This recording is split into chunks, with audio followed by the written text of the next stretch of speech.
was expelled from the caucus by a press release that said that I was mocking child sex abuse victims and that I was giving support to pedophiles.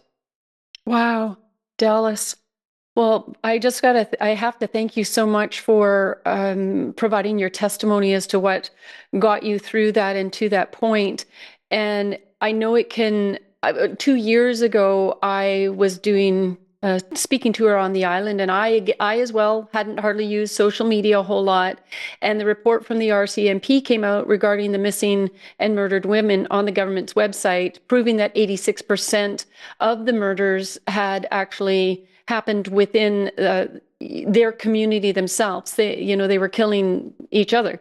And so I had said, you know what, thank goodness, the murdered and missing women's case, the report is out, and as well, the graves are empty. Well, I didn't think anything else. It was like 11 o'clock at night. I was still working.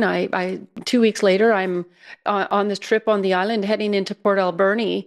And the chief starts claiming that, I'm banned from Port Alberni. And I went anyways. And we did have a meeting, even though it got shut down. But the vitriol online and what comes after that. But it is because of us sticking it out and people like Professor Francis Widdowson, and you've got Nina Green doing investigations, and there is former Judge Giesbrecht who's writing on this issue all the time. Where I was years ago on this issue and speaking the truths and the facts about this and saying that this was a fraud, they're extorting money, and there's an agenda. It's coming from the United Nations, the UNDRIP, United Nations Declaration on the Rights of Indigenous People, and DRIPA in BC, and it's unlawful, it's illegal. And so it's progressed as the light of truth gets exposed on them. I feel like they feel like their time is pressing in, so they've got to move more quickly forward.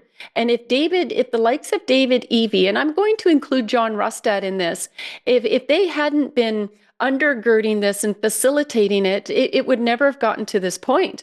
And then, as another matter to support the fact that we were speaking the truth all the time, that they're exploiting the Indians for their own personal gain, to steal our property and to steal our natural resources.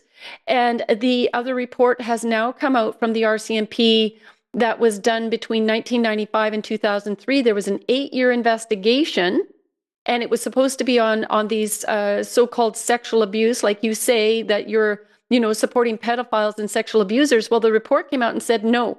What was it, 150,000 children across the country had attended the schools, and I think there was 14 convictions consisting of natives themselves, Indians themselves. And so their whole scenario is falling apart. It's crumbling all around them. And people who are doing the research have the evidence to prove it. And now it's a matter of getting this into court. So you are standing strong on truth. You are digging your heels in and refusing to give any territory back. And I thank you for that. And our viewers thank you for that, because it has to come from all of these different directions, because I believe in the end, truth is going to prevail. We are going to need to overturn this. And so as we move forward, having been in law, journalism, and politics, all of those things I'd imagine have shaped your perspective on the truth and accountability in public life.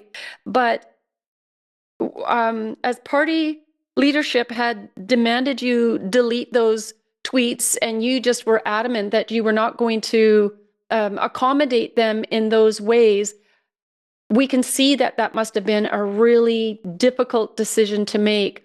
Do you have any regret over it, or are you glad that you stood your ground? And where's the direction that you're now going from here?